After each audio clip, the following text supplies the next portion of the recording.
श्री स्वामी समर्थ. फक्त पुस्तकात वाचलेलं किंवा ऐकून घेतलेलं ज्ञान उपयोगी ठरत नाही जर ते योग्य वेळी आणि योग्य ठिकाणी वापरता आलं नाही तर. ज्ञान म्हणजे एखादं शस्त्र आहे, पण ते कसं आणि कधी वापरायचं हेच खरं कौशल्य असतं.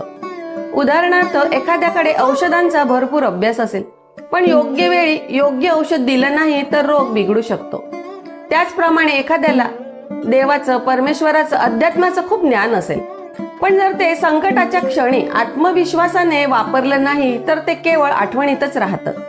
खरं ज्ञान हे केवळ पाठ केलेली माहिती नसून ते अनुभवातून आलेली समज असते. शहाणपण म्हणजेच हेच. कोणत्या वेळी कोणती गोष्ट बोलायची, कोणते विचार लावायचे, कुठे शांत राहायचं आणि कुठे कृती करायची.